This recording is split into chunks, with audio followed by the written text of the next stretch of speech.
India news Haryana, अपनी बोली अपना चैनल। सरकार हो बर्बाद, हो बर्बाद, हो बर्बाद हमारा।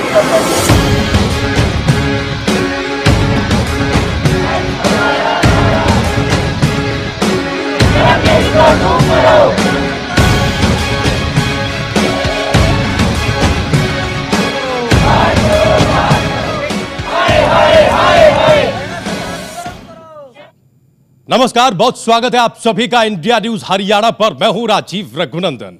प्रदेश के युवा हक मांग रहे हैं। युवाओं के साथ धोखा हुआ है, युवाओं के साथ भेदभाव किया गया है। हमारा प्रदेश का युवा निराश है, हताश है, परेशान है।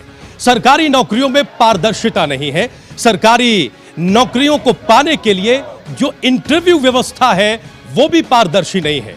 सरकारी महकमों में हर तरफ भ्रष्टाचार का बोलबाला है। गोहाना में राज्य की सरकार ने युवाओं को 70,000 सरकारी नौकरियों को देने का वादा किया था। इन नौकरियों का कोई अता पता अब तक नहीं। वहीं क्वालिटी एजुकेशन में भी प्रदेश काफी पिछड़ा नजर आता है। शिक्षण संस्थान तो हैं, लेकिन इन संस्थानों में क्वालिटी एजुकेशन का अभाव है और अंतर्राष्ट्रीय स्तर की शिक्षा प्रदेश में दूर दूर तक दिखाई नहीं देती। दावा यह किया जाता है कि हमने प्रदेश को एजुकेशन का हब बनाया है, बावजूद इसके एजुकेशन सेक्टर में सरकार लाख दावे करती है। छात्र संघ चुनाव में प्रदेश के छात्रों से जुड़ा बड़ा मुद्दा हमारे प्रदेश में है। इन तमाम मुद्दों पर आज हम चर्चा करेंगे। युवा मांगे हक अपनी इस खास पेशकश में एक महापंचायत में बहुत सारे लोग हमारे साथ होंगे, विशेषज्ञ भी हमारे साथ होंगे।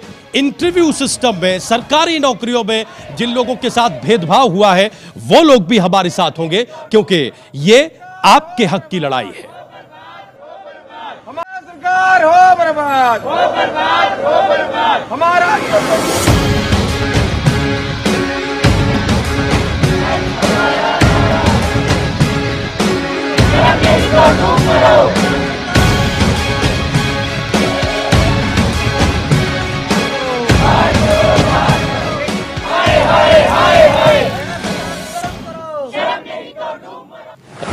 हम अपनी ये चर्चा शुरू करें, हम अपने विशेषज्ञों के पास जाएं, ये जानने समझने की कोशिश करें कि आखिर जो सरकारी दावे हैं उनका सच क्या है।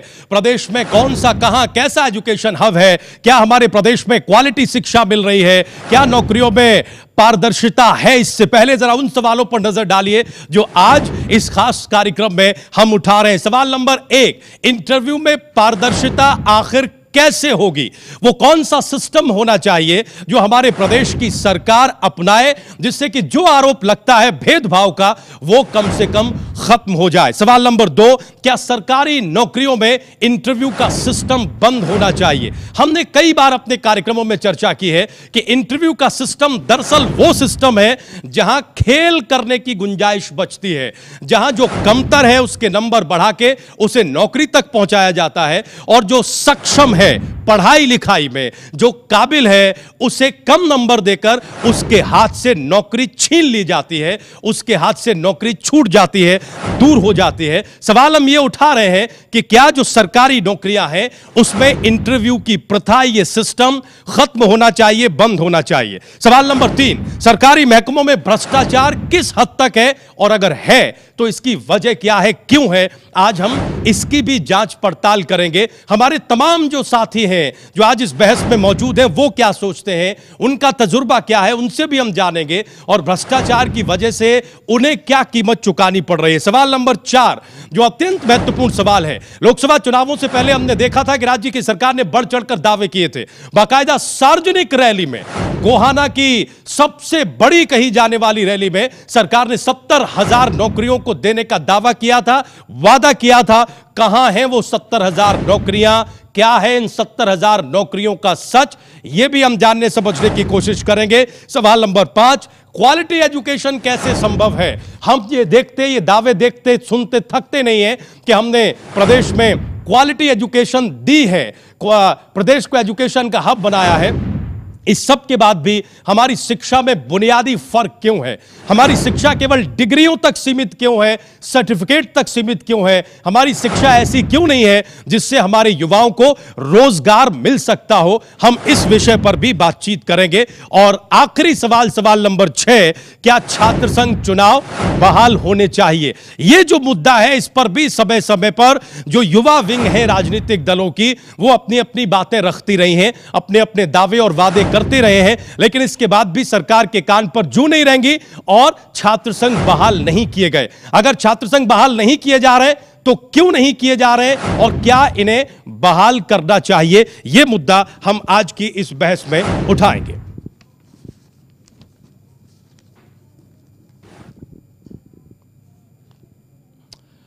और हमारे साथ इस खास कार्यक्रम में बातचीत करने के लिए बड़ा पैनल मौजूद है, बहुत सारे विशेषज्ञ हमारे साथ हैं। हमारे साथ सीमा भारद्वाज जी हैं, आप मशहूर शिक्षाविद हैं। सीमा जी, बहुत स्वागत इंडिया न्यूज हरियाणा पर। हमारे साथ सोहन पाल जी हैं।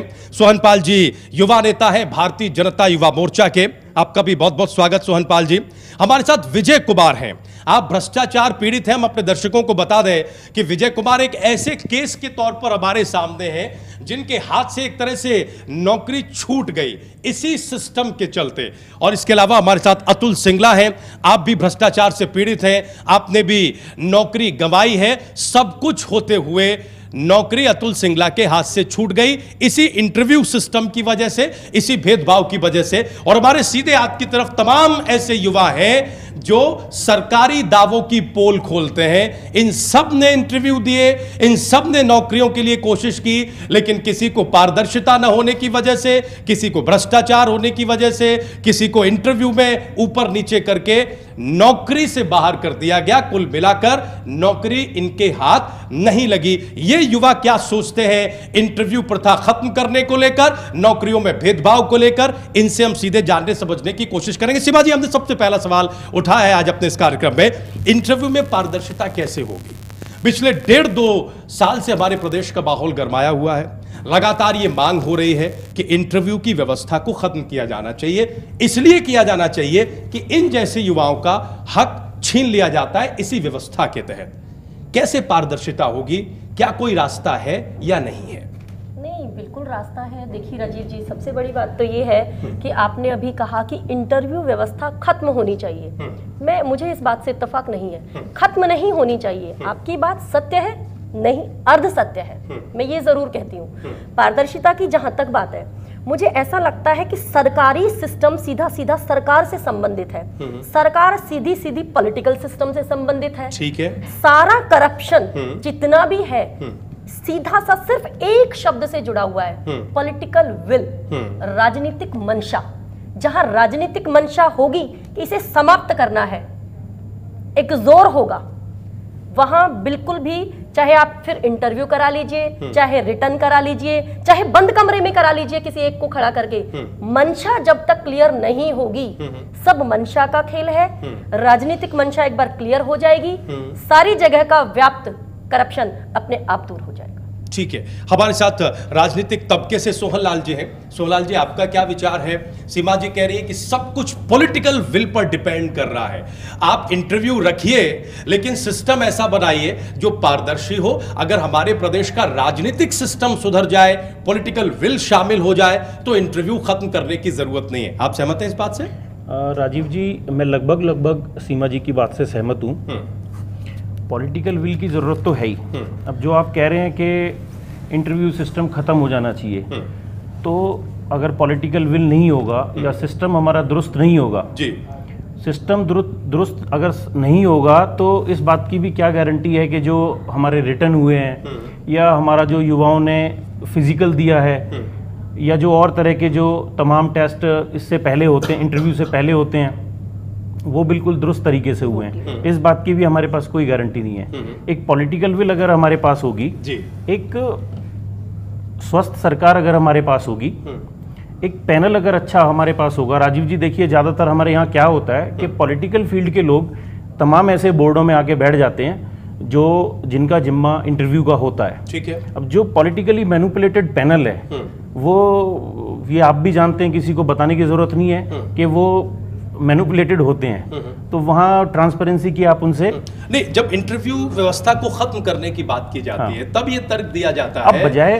कि दरअसल वो जो विशेषाधिकार आपने दे दिया है एक बोर्ड को, उस विशेषाधिकार को आप खत्म करिए, आप चीजों को पारदर्शी बनाइए इस लेवल पर कि एक स्पष्ट कंपटीशन है, आपको साफ पता लगे कि इतने लोग आए हैं, इस मार्किंग पर आप सिलेक्शन कर रहे हैं। लेकिन वो जो विशेषाधिकार है इंटरव्यू के नाम पर, जहां 4, 5, 10 लोग बोर्ड में बैठे हैं जो ये तय कर लेते हैं कि ये काबिल है, ये नाकाबिल है, और उनके पीछे का मोटिवेशन हम आप सबसे किसी से छिपा हुआ नहीं है, इसलिए ये मांग उठ रही है कि इंटरव्यू व्यवस्था आप खत्म करें और जो करें वो पारदर्शिता से सामने लाएं, वो सर्टिफिकेट से करें, चाहे जो भी सिस्टम आप बनाएं। लेकिन ये विशेषाधिकार जो है इसे आप इनके हाथ से छीनिए, जब तक ये रहेगा तब तक न विल पैदा होगी, तब तक न जो आप व्यवस्था बता रहे हैं वो आ पाएगी।